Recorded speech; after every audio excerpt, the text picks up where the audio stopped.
Well, hello, everybody. Welcome to our Voices from the Field webinar series.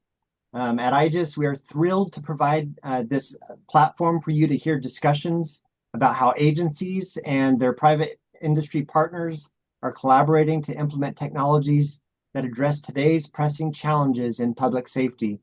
Um, in our webinar, we will be having a time of Q&A towards the end. So the Q&A window will be up for you to submit questions as the discussion progresses. So feel free as your questions arise to type those in there. My name is Casey Riley. I'm Chief Technology Officer for Vantage, and I'm chair of the IJIS AI Working Group. And I'm pleased to moderate today's discussion. We will be talking about Beyond the Algorithm, AI bias and future of humans in risk assessments. And in this topic, we will be touching on the need for AI assessments and the problem with bias, building AI that earns trust through transparency, potential difficulties with implementation and exciting recent breakthroughs, and how AI can actually encourage more human connection during the assessment and interview process. To aid this conversation today, we're excited to have three experts from the field to speak with us. Kristi Holt, Technology and Innovation Leader for Utah Department of Corrections. Dr. Christopher Bret Bucklen, Research Director for Pennsylvania Department of Corrections. And J.D. Hosman, Senior Manager of Business Development for Vantage, an AI company that's been serving public safety agencies for 27 years. Before we dive into our topic, I'd like to ask our panelists to share a little bit with us, more than the introduction that I gave. So we'll start with Kristi. What do you do for your respective organization, and why does AI matter for you?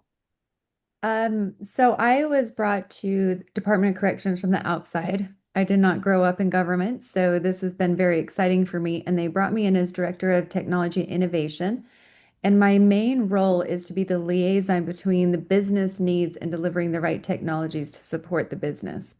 As we all know, the business and technology communication can sometimes get missed.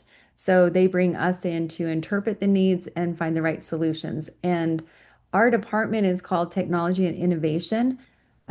Specifically, why they leaned on me is to bring in some of my AI experience over the last 10 years and how do we can bring it into not only the business and the workflows and the way in which we do business, but how we serve our community and public safety. Fantastic. Um, Dr. Buckland, I'd ask you the same question. What do you do for your respective organization, and why does AI matter in what you do?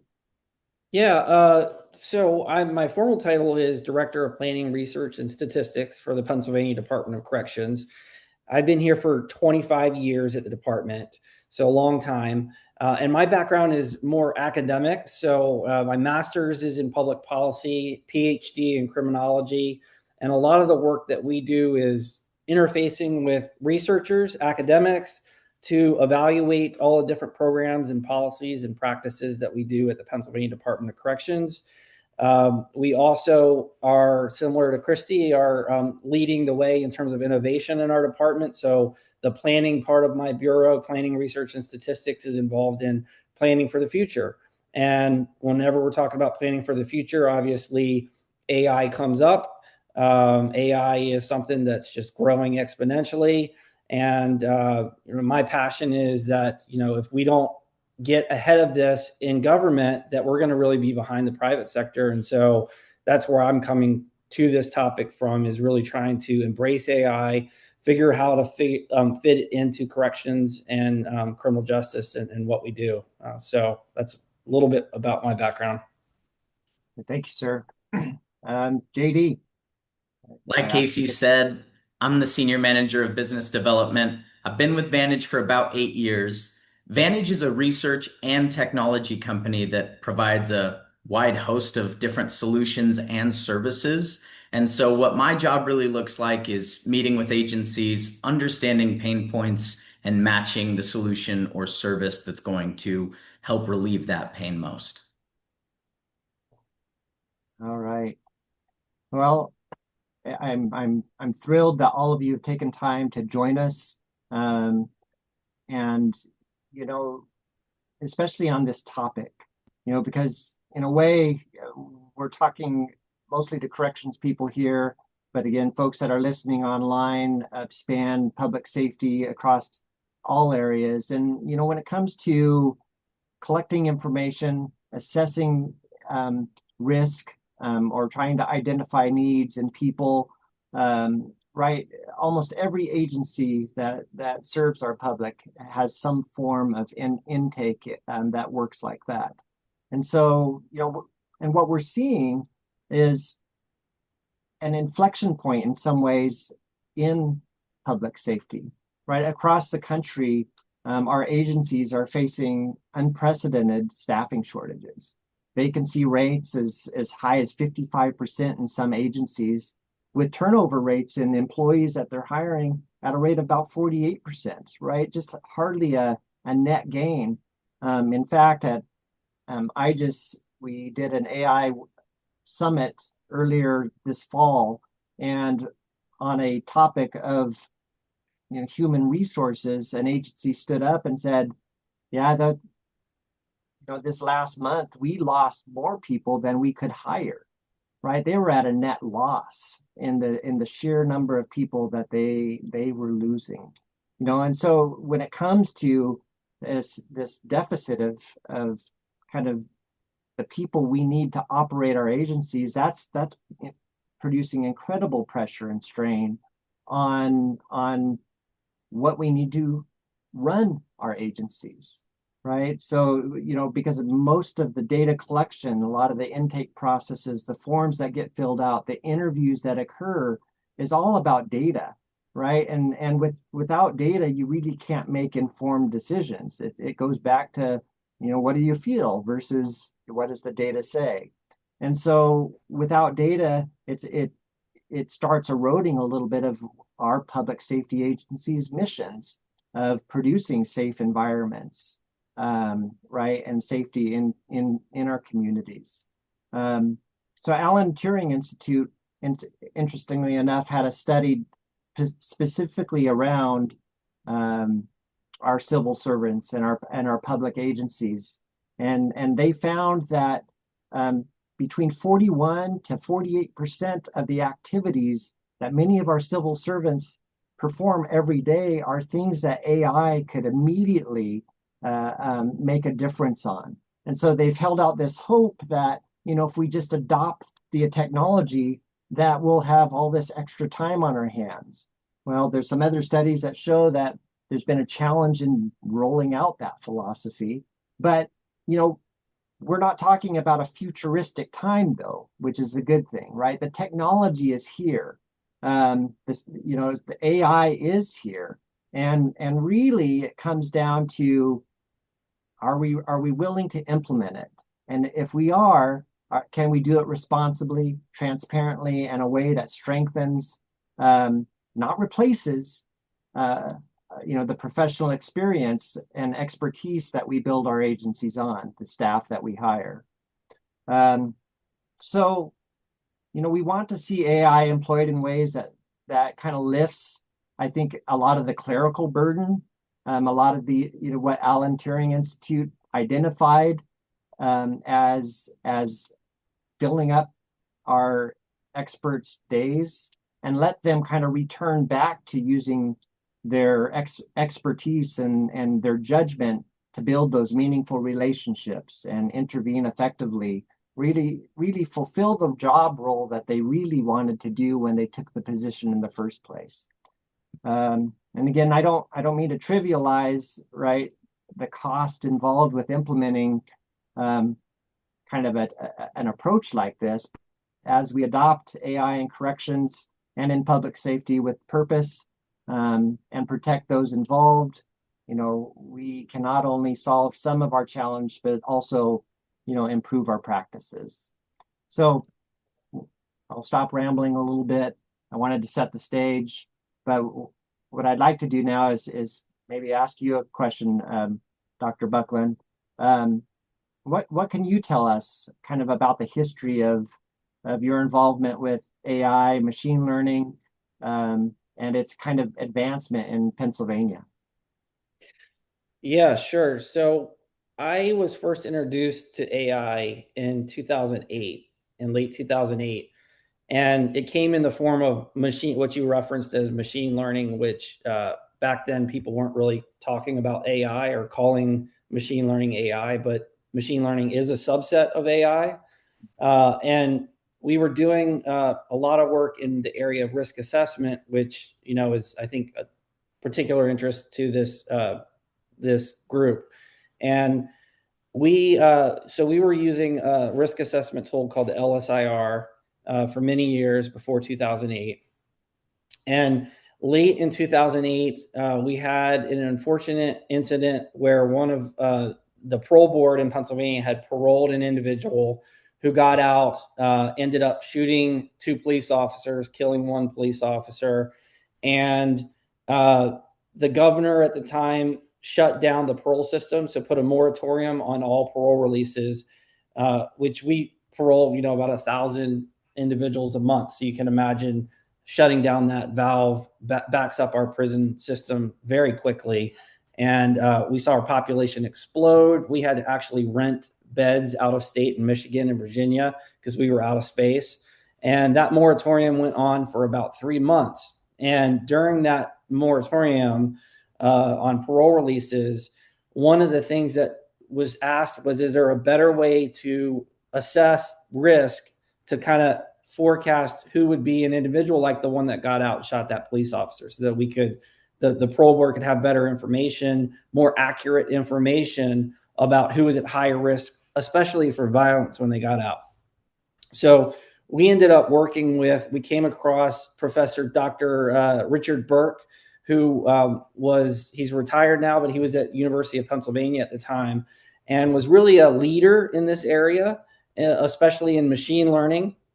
And it was all kind of voodoo to me at the time. I didn't understand what it was, but he convinced us that basically these algorithms could do a better job than the standard approaches to risk assessment, the kind of just additive, numerical, regression-based approaches to risk assessment, and that he was able to show that he could do a better job of kind of picking that needle in the haystack of the person that was likely to get out and do something serious in terms of violence. So we worked with Dr. Burke. He created an assessment instrument for our parole board, which demonstrated very high accuracy in terms of, so it met its promise. It was very accurate in terms of forecasting, but simultaneously, for general risk, we were still using the LSIR. So the parole board was using this assessment tool created by Dr. Burke. At the same time, the Department of Corrections was using this off-the-shelf LSIR tool, which was an older tool, not based on machine learning. And 2 things developed. One was, with our LSIR tool, we were seeing not great results in terms of predictive accuracy. We had several validation studies done and just really not finding good results. Simultaneously, with Dr. Burke's tool, while we were finding good results with that, so very high predictive accuracy, the conversation started to develop nationally and in Pennsylvania that bias is something else that you want to look at when you consider risk assessment. And that was something new that back in 2008, when we started with Dr. Burke, people weren't really talking about as much. It was more just about how predictive you could be, getting the most accurate tool in terms of predictive accuracy. But what emerged was also this concern over bias.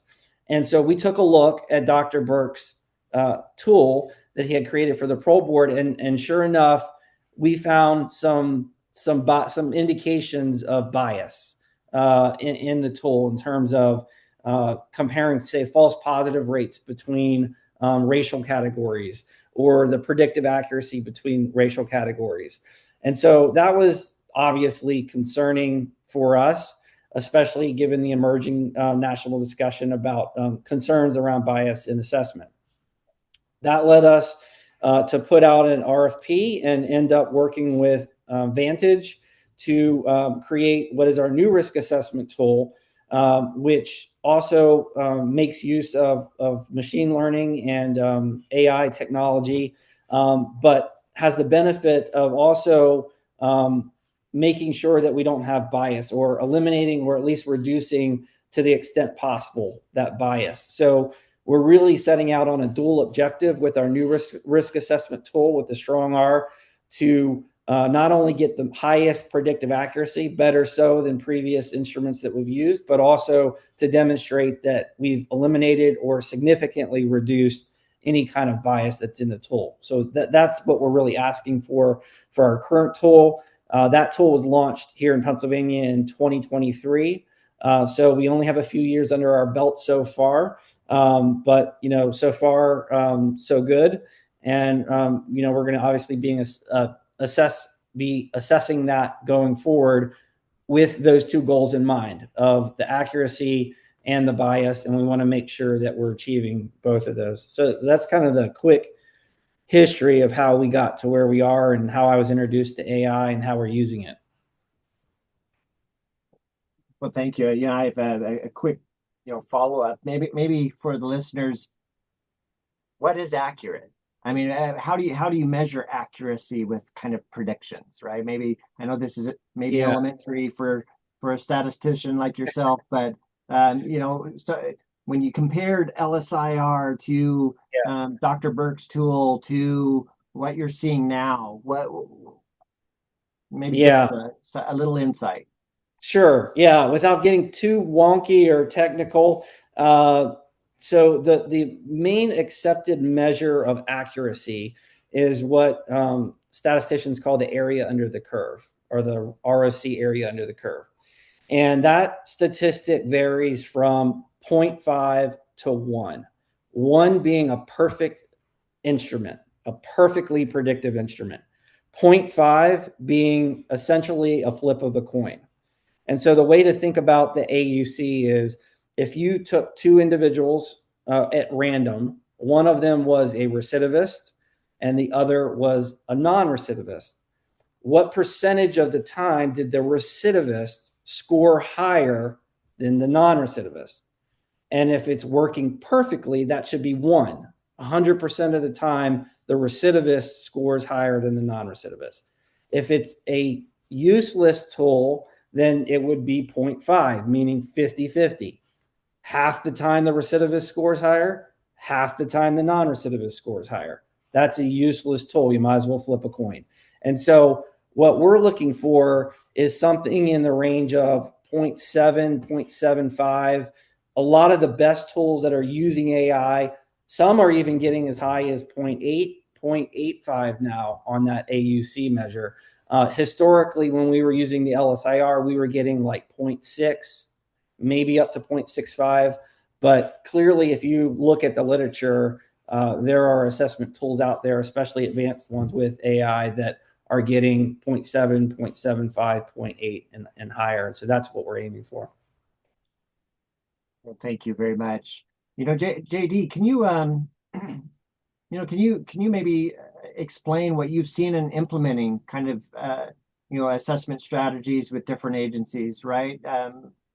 So again, Vantage has been doing predictive instruments for the last 27 years, implementing not only modern AI science practices around them, but also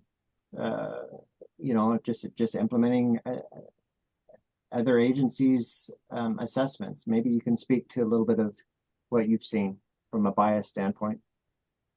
Absolutely. Number of things to talk about. And the first is that no two agencies are the same. And I know that that's not news to anyone, but it's imperative that you keep that in mind when developing tools alongside agencies.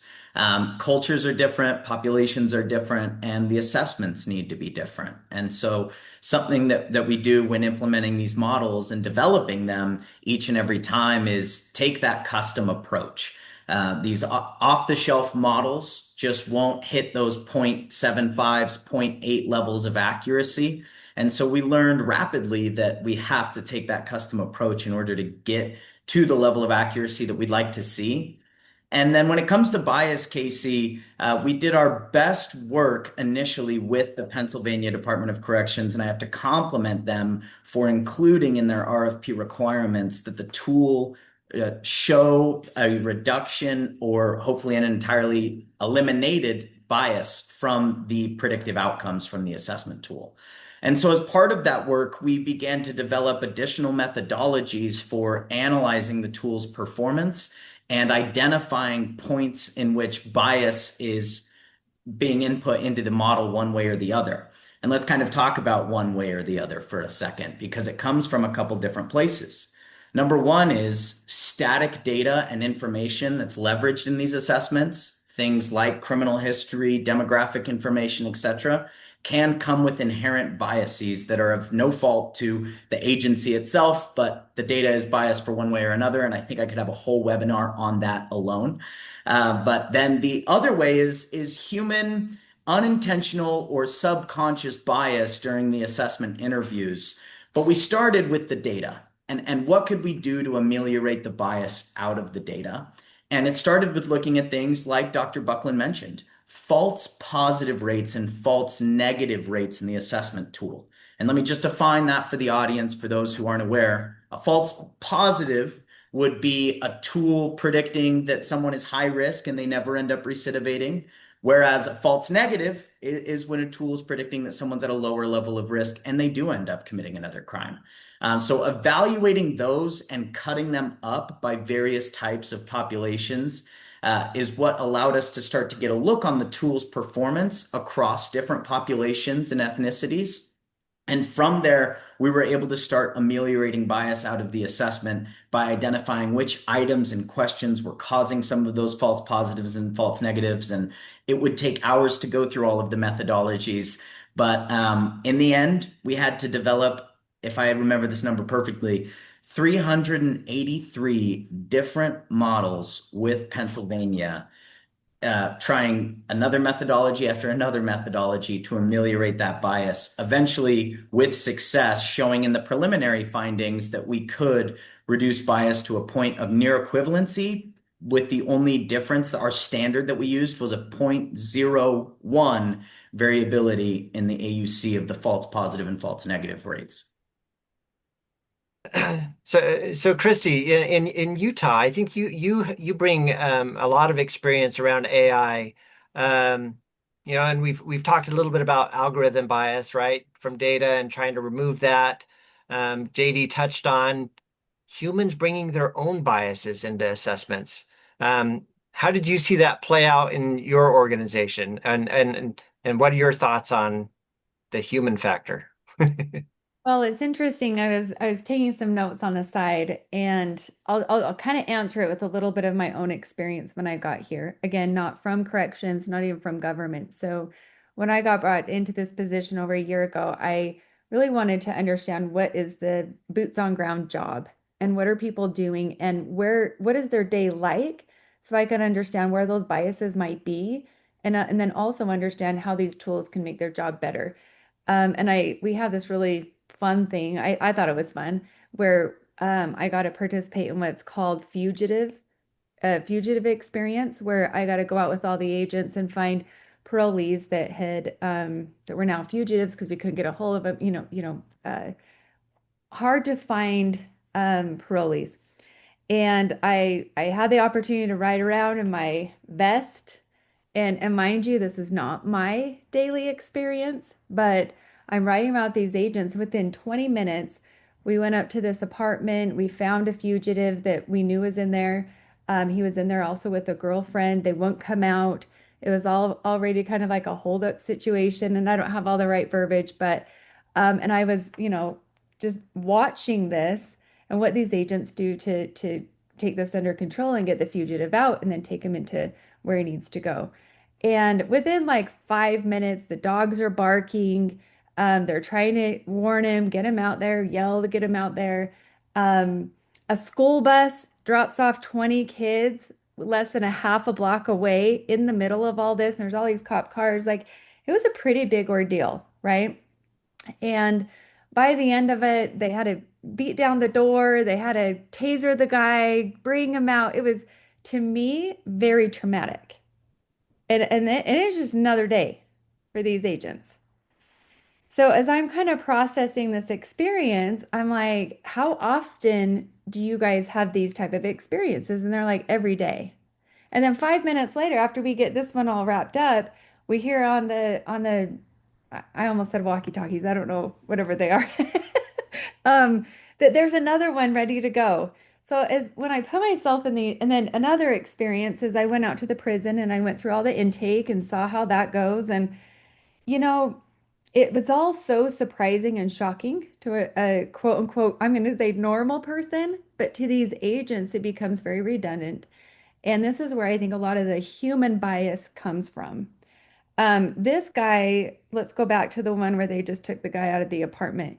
His whole world is rocked. His girlfriend's crying. She's in handcuffs. Kids are crying to their parents. Parents are trying to get everyone off, like, very traumatic situation.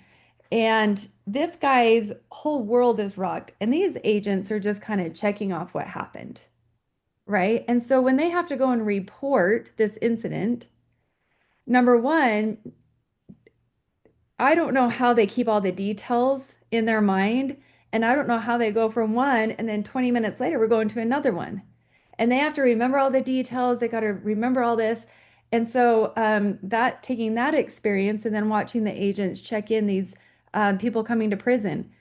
Some of these people have never been here before. Some of them they're getting returned, but a lot of people, this is a whole new world, a whole new experience. And to the agents, we're taking in 70 a day and they're just another, unfortunately they're doing their job and there's just another person in the assumed same person, just another body, right? And so the bias that I saw, I think we on two sides. Number one, I don't know how to regulate the nervous system, and I know that's not what we're here to talk about, but we're here to give them tools and resources to get enough information and data to make educated decisions.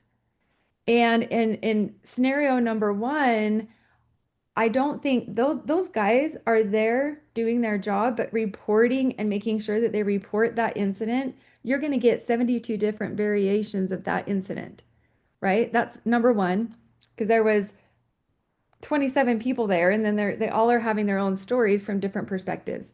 And then you also have, and then you're trying to make sense of it, and then you also and again, they're doing many of these a day.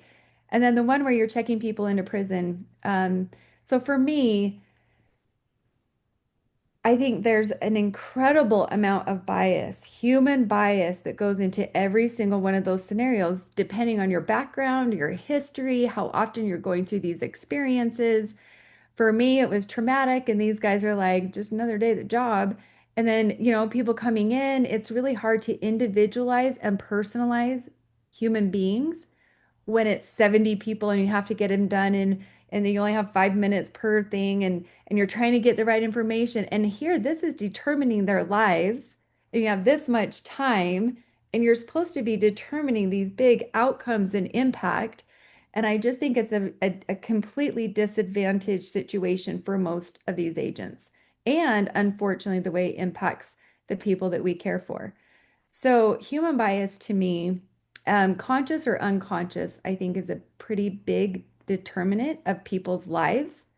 And I think we've got to reduce, like, I think I heard someone said, we got to take out the way this feels and look at the data.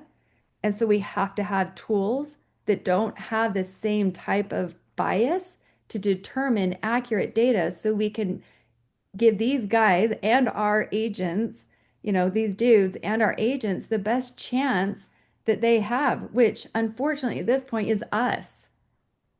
So human bias is huge. And I think when we're making decisions, the more human bias we can remove, I think it's really, truly better for everybody. And I don't know if I answered your question, but hopefully it captured my traumatic experiences and how I viewed them, and then how an agent would view them, and why I'm kind of passionate about that. Yeah, I Casey, appreciate. Yeah, go Casey, ahead. can I add on something to that? You bet. I think it's a really great point. Great question and great answer. And I think AI has really gotten a bad name for, a lot of folks have said, well, these are biased tools. And exactly what Kristi brought up is the counterfactual, which is you're assuming that humans are not biased. And so a lot of the discussion has been around um, caution around implementing machine learning, AI, these kind of tools because of the fear of bias in these tools, without recognition that human decision makers have their own set of biases. And so it's not like a perfect world where humans have no bias and these tools have bias, and now we're trading off no bias for bias.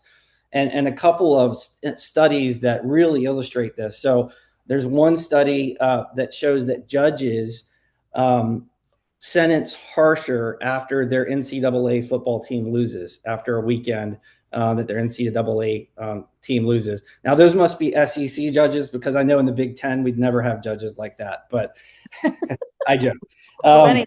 Yeah. There's another study in Israel where they looked at parole decision making, and judges make parole decisions in Israel. And they found that judges who were more likely or less likely to grant parole right before lunch and right at the end of the workday.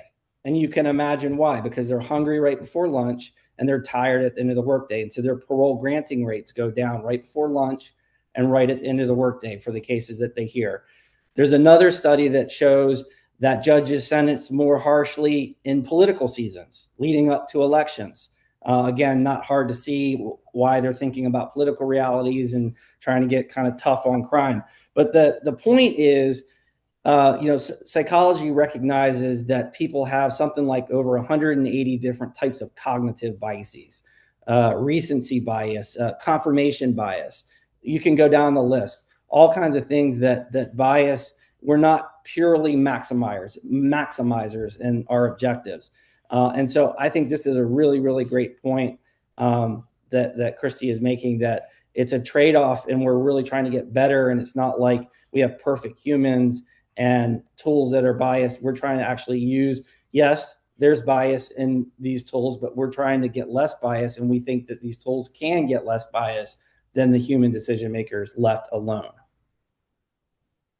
Yes. I'd like to add on just one more thing. Thank you, Bret. And I I do think that there's a place for both AI and humans to help in reducing bias. And rather than seeing humans and AI constantly at conflict with each other, we've found ways in which AI and humans complement each other and assist in ameliorating that bias. If you let machine learning run wild on building predictive risk models, you'd get some questionable weights in that model to some particular questions and some particular crime types. And so you can't let AI just run amok and go build that model. Humans have to intervene, check those false positives, those false negatives, remove items, add items, reword items. There's a lot that has to be done manually by humans to make that model equitable. Whereas when it comes to the actual interview, like we were talking about, and Kristi, I think you did a great job articulating like some real operational chaos that staff are having to manage. And you go through that event, scribe those notes as quickly as you can, and 20 minutes later, that's forgotten because you're on to the next big case and part of the day and maybe a big scene. And so staff are juggling all of that. And Casey, calling back to where you started, agencies are juggling massive staff turnover and vacancies, getting new staff in training, and it's exhausting for I think both agencies and staff. Supervisors are trying to triage caseloads as they're losing people, and the caseloads keep growing. And the pressure to stay compliant never goes away throughout all of that. And so, in that environment, even well-designed assessments and processes are going to fall apart. And it's not because people don't care or they are intentionally trying to insert their bias into the interview, but rather the system around them is stretched to a breaking point and they're doing what they have to do. Can I add one more thing? JD, I love what you said, that human in the loop mentality, right? There's one thing in my own study of AI and my own expertise that I've been measuring is human emotion and emotional intelligence and AI. right? And I think that something you said was pretty big. We can get AI to get us 90% of the way with predictive 70% accuracy, right? On accuracy, how we are measuring it, and then also bias.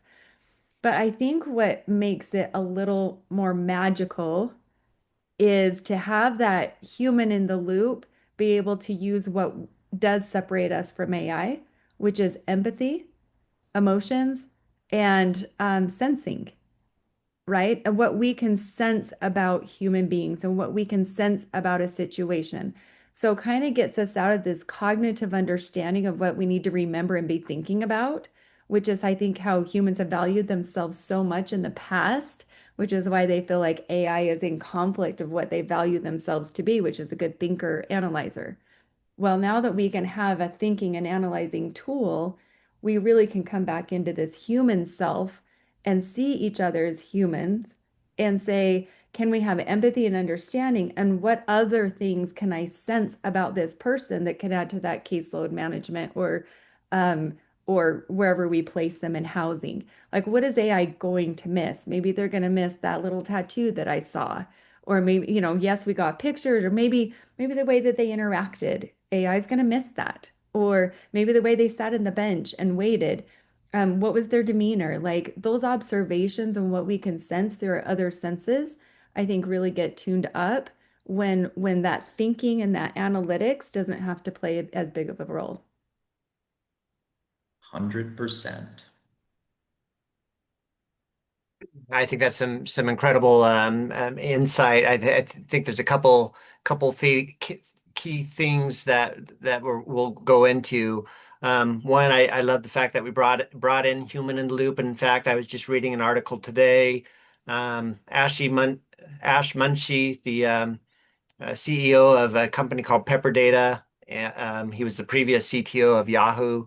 You know, he and he basically says human in the loop is where the money is, right? And what I'd like to say in public safety, I think it's human in the loop is where, really where the magic is. And and the magic is, again, it's an assistive tool, right? AI should be looked at as an assistive tool that's given to our professionals that we employ, right? And he goes on to say that if you know industry should really be not about fully automating things with AI and removing the human, but instead give your people something that can 10 times the output of what they currently do because you've cut out the mundane. Um, right. And so, and in some ways, again, coming back to then our AI models, and a lot of the mundane is gosh, I got to talk to this type of person again. I've already talked to him 8 times today or her 8 times today, right? You start cutting out that human bias from the data collection that we so desperately need to really do a good job in public safety.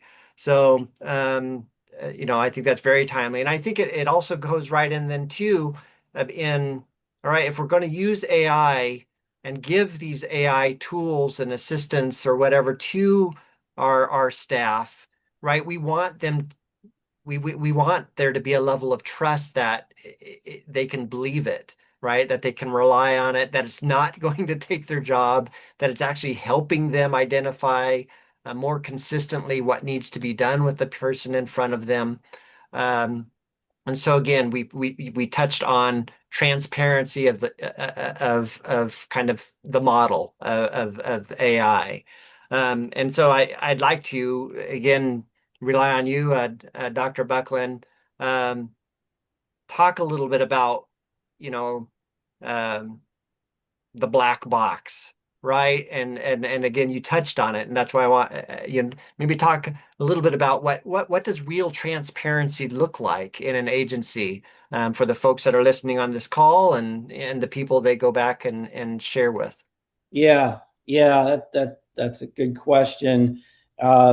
Yeah, I think, I mean, to be honest, as I started out, when I was introduced to machine learning back in 2008, I thought it was a black box. I didn't understand it. I didn't understand how the results came to be. And I think that scares a lot of people, is what they don't know, and having to trust, especially criminal justice professionals, having to trust. I mean, there's a lot of, because of the clientele that they're working with a lot, there's not a lot of trust. And so they're not trusting the system. They're not, and so you tell them, hey, there's this magical formula or this magical tool that's going to tell you who's high risk, and oh, you're just, supposed to believe it. And they would have a really hard time just accepting that without knowing what goes into it, the black box. So I think a few things that we can do. One is, even though it's really hard to explain how a score is ultimately generated, a risk score, we can at least, at the bare minimum, we can at least explain the factors that go into it, the questions that are asked. And so we can say, here are the 50 questions that were asked in order to generate this score, so that there's no guessing. We're completely transparent about, here are the things we're asking our clientele. Here are the questions that we're asking in order to get that. And so we can definitely do that. We can also explain which factors are more or less important, without, again, going into the math of the weighting and all of that stuff. At least say, hey, criminal history, as measured by this, as measured by prior convictions or whatever, has 2 times the significance of employment, say. So we can explain how relatively important each of the factors are. I think those are some bare minimum. And I also think I remember with our experience in the LSIR, some of our parole agents, they just didn't trust risk assessment to begin with, much less machine learning risk assessment. And so they just didn't think, they thought they knew better. They could pick someone better that was high risk. So I did a fun experiment we had a lady that started with us. She was an appointee from the governor's office, and she was very skeptical about risk assessment. She didn't come from criminal justice, didn't understand why corrections uses risk assessment at all. So I said, let's do a fun experiment. Let's pick 50 random individuals who just got released from our facility, and you predict over the next 6 months who you think are going to recidivate using any information you want. You have access to our system. You look them up. And you've worked in the district attorney's office forever, so you have a lot of criminal justice experience. And all I'm going to do is rely on their risk score. And I'm going to say, if they're high risk, they're going to recidivate. And we did that for 50 cases. And we had some stake in it in terms of a prize. I think the winner the loser had to go before our executive staff and admit defeat or something like that. But anyways, I won.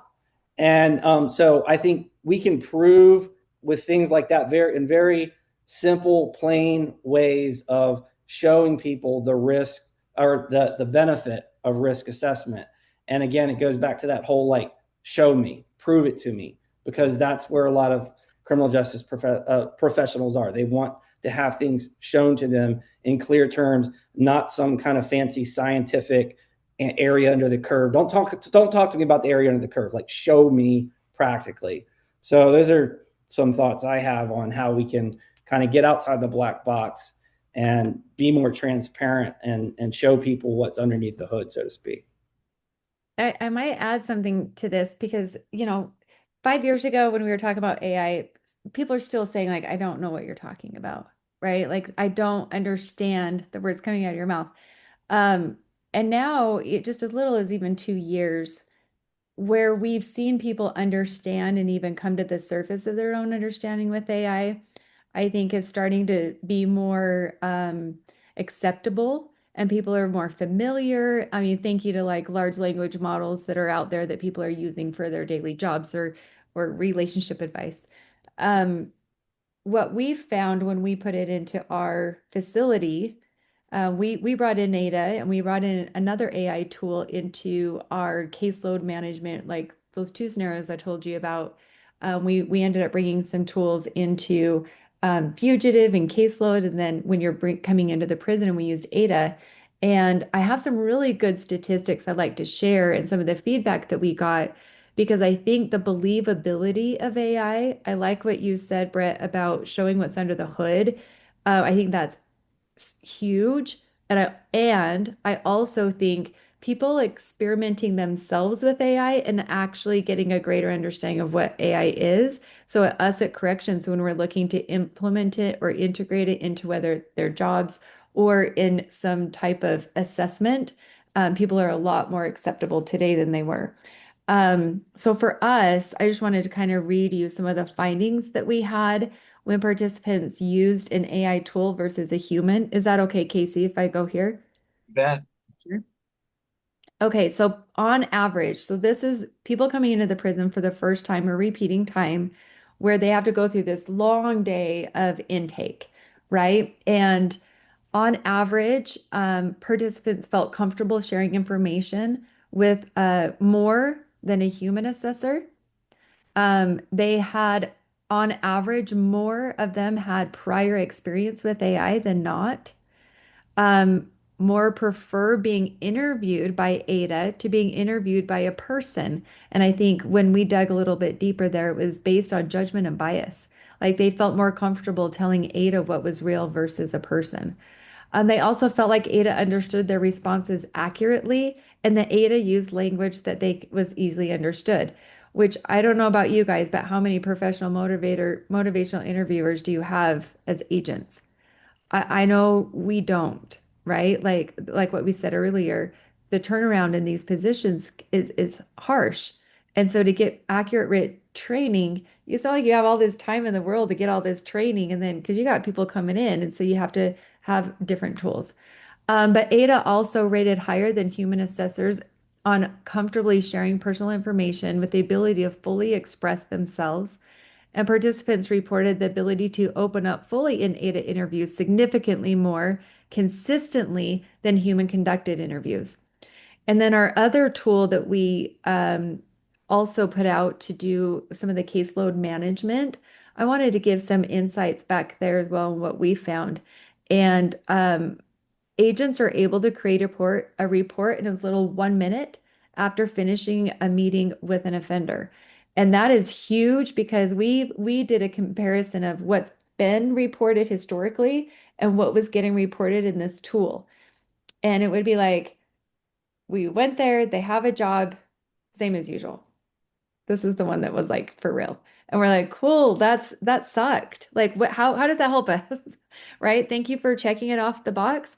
And then what we had over here was a story of the person because they listened and created a whole story of the interview and really created more data for us to make more educated decisions. Agents were also to keep up with caseloads as high as 180 reports a month versus right now what they were able to do and complained about under 40. So and I don't know, like that, well, we can get, that's another conversation I just almost went off on. But reports have up to 10 times as much details and the customization is ongoing with additional forms and templates. So they are feeling like there's more customization and personability to these reports. And then of all the reports that we did, we had an average rating of 4.91 percent or 4.91 out of 5 um, based on the agent feedback. So when you're looking at utilizing these types of tools to help agents in their job, the number one thing we were hearing about was capacity. If I hear the word capacity one more time as we try to solve problems, it's like, is it a people person? Is it a people problem? Is it a tools problem? Or is it actually a capacity problem? And what we found after these is it was a tools problem that don't have the right tools to do their job accurately and consistently. And so our research shows that AI is here and it's being much more received more now today, even than 6 months ago. 9 months ago, when I first got here, I mean, people were like, still didn't have the concept and understanding, like Brett said, of what AI actually even is. Now it's just the world is going so fast, and traditionally government has been so behind that if we don't keep up with this, we look stupid, in my opinion. It's like We can't use the excuse government's slower and that's okay. Not in this scenario. We have to get innovative and really, really understand the tools that are out there to drive efficiency and to drive data in ways that we've never done it before. Kristi, we had a question come in that I think aligns with what you're talking about. The question says, how can we leverage the strengths of both AI and human judgment rather than just relying solely on one, right? And what you've just discussed is there was a human involved with the whole time in both examples, right? Can maybe elaborate on that question? Yeah, I would say number one is accountability. So how our policy and the way in which we're writing it is if you send something in, it's as though it is yours, which means you have to be fully accountable to the reports that you report, even if they are written by you or AI, right? That you have to take, we're assuming that maybe you use Grammarly and spell check, or maybe you used AI, but the report that you are submitting is yours. Okay. So, I mean, it's funny. It's like, well, some people use spell check or they went and use Grammarly and had help over here, but AI can't do the thing. We don't agree. What we say is the human in the loop, which means you need to read through it, make sure it makes sense. This is what you also observed and understood it to be. And then once you submit it, you're accountable for that. So we're different, and my recommendation to our agency was assume everyone's using AI, not have it. I mean, some people are saying we should put at the bottom that they check off if they used AI. I think it's just better to say assume that everything's digital and we're using tools, right? And then you take radical accountability for what you say is your report, right? And then I don't know if I'm Casey, did I answer that question of how to make sure we take accountability for the human in the loop? AI can never be accountable, nor should it be automated. We have to have it reviewed by a human because the truth is about AI, it does hallucinate. It can fill in gaps. It can make stuff up or it makes assumptions. That's what it's meant to do. So a human really has to say, is that assumption true? Yes. Okay, great. I'll take accountability for it. Or is that assumption false? And in our tools, what do you want to replace it in? So in that moment, they can edit it and make it theirs. And I think that's really important. JD, do you have Agreed. Yeah, I'm just going to call on you. I want to pull out multiple parts of this question, but when it comes to professional human expertise, it won't be replicated by AI. The question says easily replicated. It won't be. It is critical for sound decision making. And so, what you want to find in an AI solution is one that will amplify and multiply staff's ability, time, and bandwidth to apply their professional human expertise. And so I'd use the phrase to start managing by exception. There are mundane and routine tasks that AI can assist with that will allow you to manage by the exception, which is a person falling outside of the typical norm of that process, someone who needs a little bit more support and a little bit more one-on-one time. Not everyone is that way. Not everyone needs that level of support. Not everyone has the same length of stay, right? There's a lot of different reasons. And so you want to find tools that help your staff apply that expertise where it's the most helpful and not spend hours doing something where it could have been partially or fully automated. Right. And so we kind of covered again, just staying on these two use cases. There's many different use cases, I believe, right? And in fact, I just has published a compilation of use cases that we've collected across all public safety on where certain AI technologies could help an agency that feels like that use case applies to them.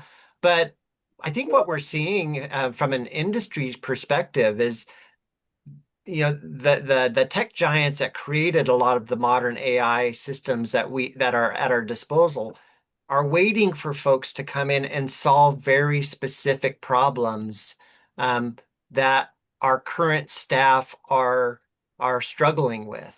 And when you have a solution that's designed to meet an exact problem that your staff is struggling with, well, then you haven't replaced your staff person at all. You've helped them. You've empowered them to do their job.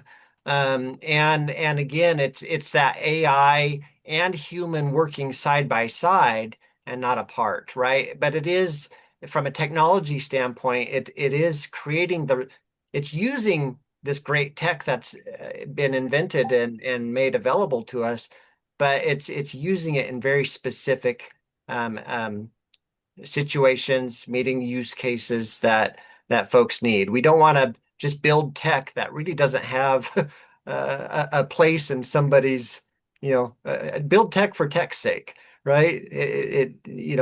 In solution, we want to build it for a solution for a problem. But anyway, I a little bit more on kind of tying transparency in with kind of building that trust and human preference, right? Some of the stats were very impressive on just how AI can be embraced by the folks that are it's being presented with. But talk a little bit about, okay, and specifically, I think you're referencing Ada, which is an adaptive interviewing technology, um, right? So somebody sitting down and talking with a computer, right? Instead of a human.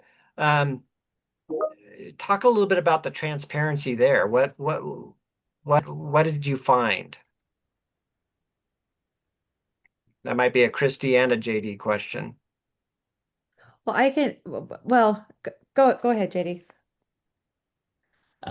It's been fascinating seeing the different reactions across departments and jurisdictions. Ada has quickly been, I think, accepted by both inmates and staff in terms of it being a relief and something that's improving the experience and the entire process for them. And when it comes to the trust that you asked about, Casey, the question becomes, is this replacing me and taking my job? And that's where the trust really starts to break down. Nobody wants to hear that. And Ada isn't meant to replace any specific posting, position, or person. Ada won't even replace the need to have staff trained on motivational interviewing because you're always going to want to have proctors who understand and can apply their professional expertise for any number of these interviews, or for those who wouldn't prefer the experience of being interviewed by Ada. If that's not the best environment for their interview, then you're not going to collect the best information for them. But we have found, going back to my first point, that more than 82% so far, and this is across multiple jurisdictions, a sample population of close to 1,000.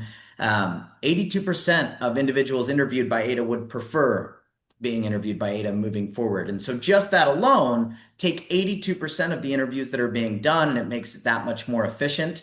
And the reason that staff can trust that is because it's going to provide them with the necessary flags of critical information that come up in that conversation. And so they're going to be aware of the specific needs and the specific instances or details about this person's life that require intervention.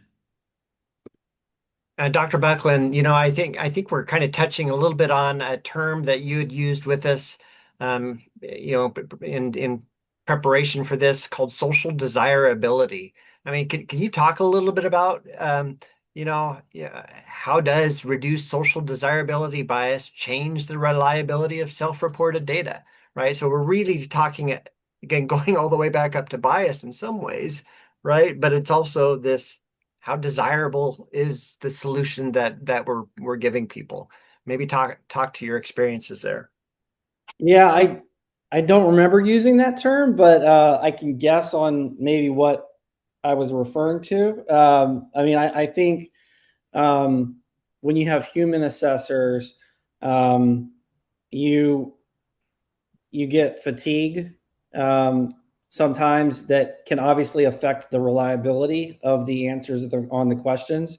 Fatigue both on both sides, both from the interviewers and the individuals being interviewed or assessed.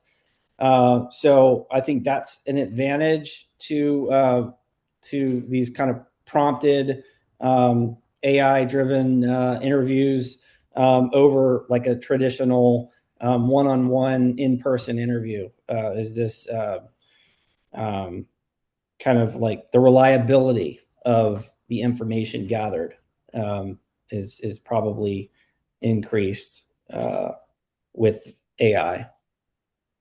I'm not sure if that gets at what you were. No, it does. I appreciate it. Into that, Casey. Yeah. And I talk different. You talk like you're very educated, Brett. I like to listen to you, but in my simple terms and observation, um, I did some research on agents and what is their life expectancy. And I know that's not what this is about, but their life expectancy is 15% less than the average male. So a male life expectancy of an agent is 15% less. So for me, that's a problem on many areas. Like number one, these are lives that we're talking about. Number two, these are people that did a really good job for us and we're turning them out like hope you live the rest of your 10 years in a healthy manner. So what I observed when we were checking in these participants that used ADA, and I observed these agents and these and their nervous systems and how they're operating during their day.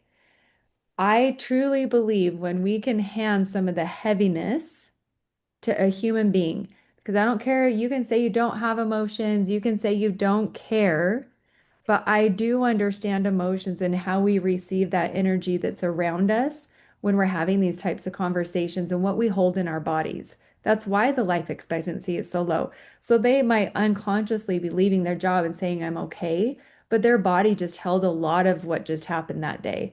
So in my, and I know I'm a story person, but I went and spent hours with some of our inmates just to understand what is this population that we serve? Because prior to this, never talked to an inmate before. And I have to tell you, I felt like I need to take like a week off because of the heaviness of the stories, the empathy, the emotional roller coaster I went on having these conversations. So to kind of nail this where I'm taking it is agents' lives, I think when we can reduce the friction of the heaviness and some of their redundant processes that they have to do and help them keep their nervous system more regulated, I think that's a huge win. And it might reduce people leaving their jobs and also not wanting to work for us, which is where we kind of started, Casey, when we opened up this conversation.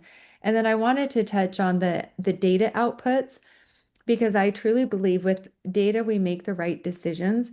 And when we have agents who are overworked, overburdened, and they just don't have the emotional capacity to hold what they're asked to being held, we don't get the right data.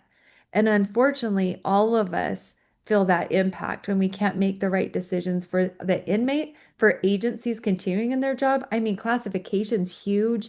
I mean, how do we make the right decisions if we didn't actually start with the right data? So, as much as I care about our agents and the livelihood of our agents, I also think the data has to be clean and clear. And I'm here to tell you, I don't think corrections has done a good job on data. It's dirty because we don't know how to keep it clean. We don't know what standardized data even looked like for a long time. We didn't even know what this meant. And if you have agencies that are answering two words because of exhaustion or overworked, regardless of where they're at, that's just not enough, right? So how do we help them, help us, help them, help our inmates, help our communities? And I think that's how I'd like to wrap that up. We had a comment come in from Commissioner Tony Parker. He says, it's refreshing to see corrections embracing the advanced technology on the front end because, like Kristi said, historically we have been significantly behind. And so what you just said, Kristi, ties into that human element intensifying, right? Our fourth part of our webinar here. Um, I mean, do you tell your staff what you just shared, right? What you just found about them, and that's why you're rolling out an AI? Maybe talk a little bit about how do you introduce now these AI tools to staff again that maybe they were afraid of it, right? And You know, I've been told I have a unique personality in government, and I think I'm learning every day what that means. You know, to me it's a sprinkle. We sprinkle it in where it makes sense and have people start to understand, oh, that's what you meant. So, for example, and I got to give this to JD and his team, I think it's brilliant that they started with us with Ada because people could instantly see the value for themselves and the process, and of course, how it affects the data. It was instant. Like you didn't have to teach it, you didn't have to convince it. You just had to at least have a moment to just say, hey, this is what it actually is. And people got it. They did a fantastic job at that specific tool. And to me, it's the bright, shiny object that makes sense. So for us, that was really good. I also would like to say, like our directors meeting or any of my meetings, I'll say, hey, can I just take 2 seconds and show you how AI might help you with that job that you just said you were going to do? And we do these tech table things where we're constantly talking about it as though it's already here and we are using it. And I sprinkle it in every conversation. Right before this call, we had a huge leadership meeting and they asked us to do this new reporting. And I said, if you guys don't mind, can I just show you how you can use a gem to do this work for you? And they're like, a what? A gem. Let me just show you. You already have this tool. Here's where you put in all your documents. Here's the instructions, and boom. And I'm like, my report's done. Does anyone else want to do it that way? So I think that if we strategically place people in our leadership who understand the story of AI, understand even just the narrative and how to think in a systematic way through AI, and then sprinkle it in, I think that's where I think I've gotten the best support. Yeah. Sprinkling it in. And but what I also heard in there, Kristi, is solutions that are targeted at the right pain points for the Yeah. agency. What Yeah. what people are struggling with today, what they're complaining about their job today is where you want to look for a solution, and find something that is built for this space. We all navigate a very sensitive environment when it comes to information security, and I know there's a question in the chat about that that I'm sure Casey's going to nail when we get to the Q&A section. But it's a very difficult space, and applying open source or undefined, non-deterministic generative AI technologies can be dangerous in this space. And so finding the right solution for your team for what they need today, I mean, that's the genius in it. That's where people start to sing AI's praise and understand how it can assist them, not replace them. And trust it, right? Because they start to see the predictability of it and go, "Oh, that's actually more accurate than what I was thinking." Dr. Buckland, maybe maybe speak to a lot of the folks that are online that they're using 30-year-old, 40-year-old assessments. Maybe some of them created them themselves in their own departments way back when. Why should they look at updating their science predictive sciences that they use? Yeah, I think a couple reasons. One is that a lot of those old tools are simply additive tools. And what I mean by that is you might have 20 questions and each question has the same weight. So it might be a yes or no question. Did you receive a 12th grade education? Yes or no? If yes, then you get 0. If no, then you get 1 point.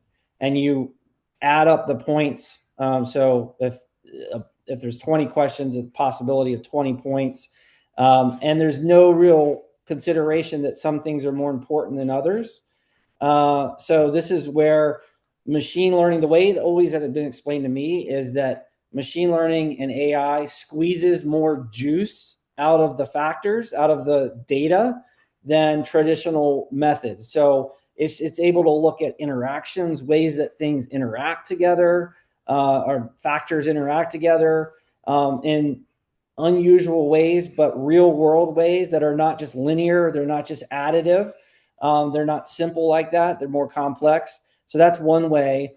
The other way is that a lot of the old assessments were just kind of off the shelf assessments. And we've talked about it a bit on this already, but there's obviously a lot of differences between populations in different jurisdictions. The populations are different, the contexts are different, the systems are set up differently, and all of these things may matter. And so if I just take an assessment tool that was created in California or Canada or somewhere else and apply that to our Pennsylvania population, it may be very different. It may have worked just fine in California or Canada, but it may not accurately predict or do the things that we want it to do here in Pennsylvania. So that's the one thing I really appreciate about our tool and working with Vantage and the Strong R is that it's customized for our population. And that wasn't always the case in the past. We had the same experience in the past where we were just basically purchasing an off-the-shelf tool that had been developed somewhere else. And so to use another sports analogy, it's really a home field advantage when you create something on your own population. You have a home field advantage because you're using your own data. So those are a few ways that I think we can, these methods help improve upon what we were doing 20, 30, or 40 years ago, like you said. Can I add one thing to what Bret said? If you're hearing what Bret just said and that sounded overwhelming, I just want to say for the last 2 years, the director before me we were trying to do a lot of in-house stuff. We were trying to make sense of things here at UDC, and what we found is we just didn't have some of the expertise. And so I would highly recommend starting to be open to working with vendors who have the innovation and knowledge to help guide your team in this direction and really get some greater understanding. That's just my 2 cents. You don't have to be experts, but you want to make sure you're working with the experts. And instead of hiring them, which we all know, I don't know about your budgets, but those are hard for us, where working with the right vendor can really take you from old 1998 into the new age. So,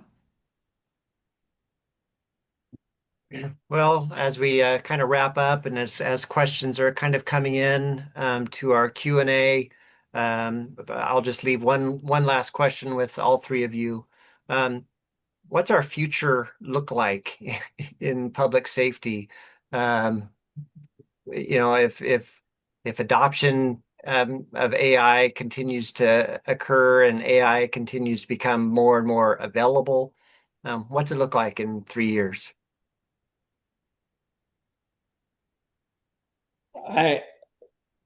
I'll take a stab at it first, I guess. What I would hope it would look like is that we would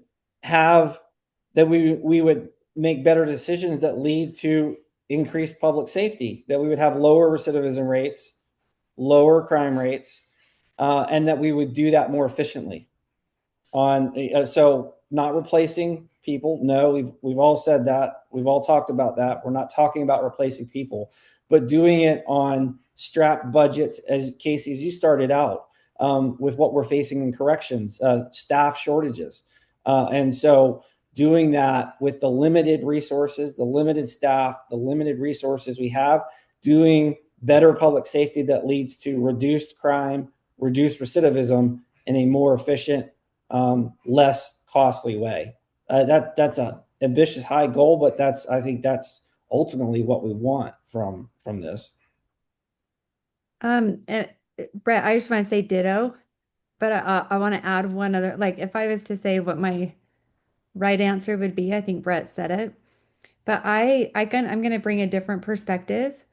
I think where we see ourselves in the future is that human in the loop importance. And I think human value is going to is being redefined. Where we have placed our value in the past is how we think and analyze and make decisions based on limited information. And now that we have AI here to really help us with our analysis and thinking, I think emotional intelligence and connection and human in the loop concept is going to be more important moving forward than it ever has in the past.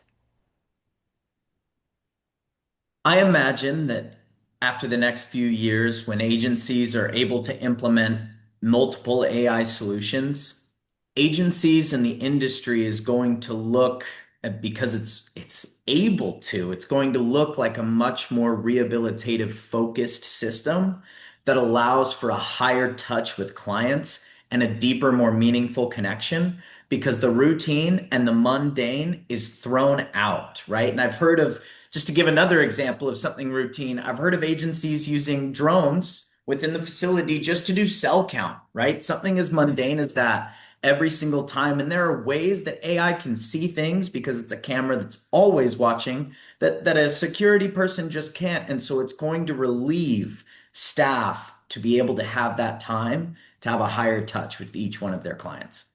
And JD, just to add on what you're saying, most of us would agree humans become better humans through their humanity. And I think if Yep. we can bring humanity back to corrections, I think that we might have better outcomes with our recidivism rate.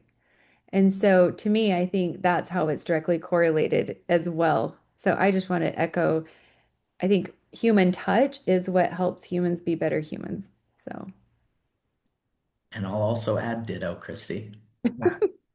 One of our questions that came in kind of parallels a little bit about what you're saying, right? And the question though is, I have also heard concerns that AI may diminish people's skills, right? So, and talk a little bit about that, right?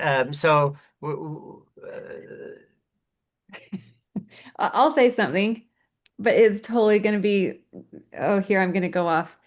So I've been married 20 years and I think I got some good marriage skills. 20 years. I have 20 years to show for it. And I did something the other day and I was like, dang. And my husband and I had a disagreement and he sent me a text about this disagreement. And I was like, I don't even know how to respond to this. Ah, I'm going to ask AI. AI, my goal is to stay married. My goal is to bring some understanding and insight like I never have before. Please analyze this text and tell me what he is saying. You guys, it blew my mind. In fact, not it was outside my thinking, and I understood a different version of my husband that I've never understood before. Here's why I'm saying this. I just upped my skill level in relationships. My relationship, and I did respond back to him, and later that night he says, "Did you ask Chad?" Because I call my chat Chad. And I was like, yes. And he goes, well, I feel very understood by Chad. And I'm like, and now me too, because I understand you better now too. So what do I mean by that? I think that we are going to be required to up level our skills. The skills like back in the day, just the evolution of technology and the evolution of humanity requires us to learn new things and value and see ourselves differently. So I think it's a huge call out to humanity to expand beyond what we've ever known ourselves to be, and it's going to require new skill sets for most of us. So I think it's just part of human evolution. It's just loud and proud right now. I love what you said, Christy. These tools can be used to upskill rather than take away your skill. And looking at this full question, CJ, the assumption is not that interviews will no longer require human involvement, but rather the most sensitive and imperative interviews can utilize human involvement. Whereas the routine, the repeats, the reassessments for a low risk individual who hasn't had many events change since their last assessment, that can be automated by AI, but then for that individual, this low risk person who hasn't had much change, they still get a fully personalized interview with an agent or agentic AI that cares to have the conversation for 1, 2, 3, 4 hours. It's not that you're the lowest risk and lowest priority on their caseload. Ada's ready to engage with you just as much as you'd like. And that allows our most skilled clinicians to continue practicing, exercising, and improving their skills for other interviews. And also using tools like Ada or others as training assistants. Because I'll be honest, and part of what I do at Vantage is actually onboarding. It's a passion of mine. I love bringing people on, and it's hard to create an environment where people truly feel like they can ask the dumb question or what they think in their mind sounds like a dumb question. And AI training tools will allow them to have a personal, private space to ask about that policy, ask what they should do in this case for this person. Can they go to this? Can they complete that intervention? What's the best case plan to build for them, given what I know? AI is going to help to upskill and teach people new skills. So just totally agree, Kristi. Well said. I think it also can teach the clients that we serve new skills too, because we're pilot testing a course in our prisons for our inmate population called the Last Mile, which is training on computer coding. And so obviously, someone has to code these algorithms, someone has to do the programming, and it's changing the job market and everything. And so we can train the people that we serve too, not just our staff, but the clients that we serve on these skills as well. And it can be a new skill that we can teach them. It's just something new. It's replacing old skills with new skills.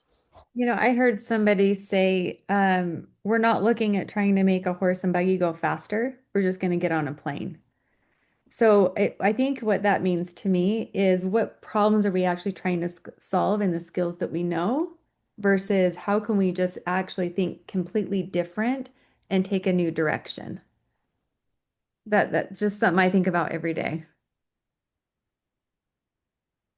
We had another question again, just around, inherent bias in the large, more generative AI technologies, right? These large companies that are investing all their, all this research into creating something that can understand and speak like we do, right? But again, it is just math, and so whatever it's been trained on, it's going to predict um, based on what it's learned, and what it learned may not be right.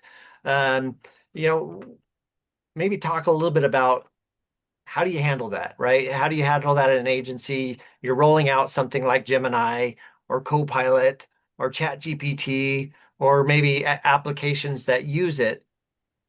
Maybe, how do you assist people in understanding what AI could do and what it shouldn't do? Mm. You would think that would be kind of a common answer, is what I'm thinking in my head right now. For us, we have Google Workplace, and I was on the rollout of Gemini, and 10 days into it, 15 days into it, everyone's like, we can't roll this out to everybody because of the governance and how we govern the data and how what's protected and what's not protected. And I'm still kind of on my last answer about governance and creating a compliance framework.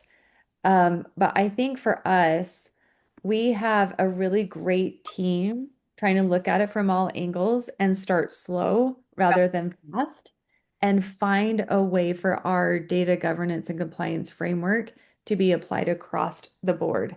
So we did end up keeping Gemini open for everybody, but we quickly learned how to educate on that governance, and then we built a compliance framework around our Gemini. And so I think when you're doing it, whether it's internal or whether you're working with vendors, you have the capability to do that and just understanding that you can do that. Right. I think some of this calls back to kind of the 80-20 rule that should be taken with AI. That while 80% of it might be able to be assisted by AI, 80% of the work, I mean, 20% of that time to complete the work should still be performed by humans reviewing the outcomes. And so when it comes to our field testing, and Chad asked about what methodologies and protocols are we using to ensure that the data is quality and that it's non-bias, regardless of the model. And that's where our 20% comes in. So after these field tests, we're going back and we're reviewing the way in which the interview was conducted, the outcomes that were selected, the predictive outcomes from those items, and evaluating that those were equitable across the board, across the various different states, genders, ethnicities, populations that we'll end up testing ADA with. And that'll be part of the longitudinal study while we complete our testing. Don't have a date necessarily on when results will be published, but that's all coming down the road. So stay tuned. Hmm. I was just going to say that I think there's a trade-off between being overcautious and not moving forward. And also back to our starting comments about how government's going to be behind if we don't embrace this. And that's the flip side of this, because my experience in Pennsylvania is we're developing policies and governance around the use of AI. And officially, we're not even really actually supposed to be using AI at this point, state employees in Pennsylvania, because the governor's office doesn't have a policy around it. And that's all good. And that's so to your question, Casey, or to the listener's question, those need to be in place. We need policies to protect against misuse of AI. But I think there's a potential danger in that if we get overcautious, that we're going to fall behind. And so it's a balancing act. We definitely need that. And we're developing those policies and that governance again on how to use it. But we have to move fast, I think, because if we don't, we're going to fall behind. So that's just the potential trade off. Yeah. Awesome. Well, again, we had one more question that kind of just touched on, data, criminal justice data, and how to protect it. I think Kristi, to look at your response, that it's not a technical challenge, it's a governance and compliance framework challenge. What I'd like to add is, yeah, I mean,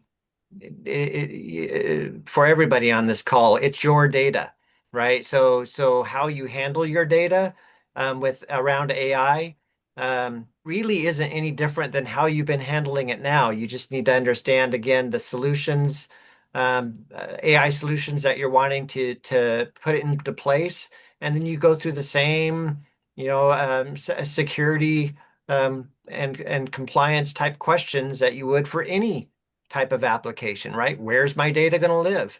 How are you going to use my data? Right. And again, it's not that much different, even though that those two little letters, AI, it can be kind of scary. It's just understanding where is your data and who has access to it. One of the things that IJIS has available for everybody here, like I said, is our use case catalog. You can download it, but we also have a playbook on that lets you download 13 plays that you can put into practice, and it covers a lot of the compliance related questions and analyzing what type of technology it is. And so again, it's free. Hop on the website, download it, and I think that'll help you also in analyzing any AI solution that you want to put into place. So with that, I want to thank everybody that has participated. Kristi, Dr. Bucklen, JD, very grateful that you can join us today, giving us of your time and your knowledge and sharing your voice from the field, right? I mean, you guys are out there implementing AI technologies right now. And so, again, thank you. We appreciate it. And again, all of our listeners that made time today for this webinar to listen to our speakers, we appreciate you joining. And again, we thank you. Have a good day. Thank you. Thank you. Thanks. Bye-bye. Bye.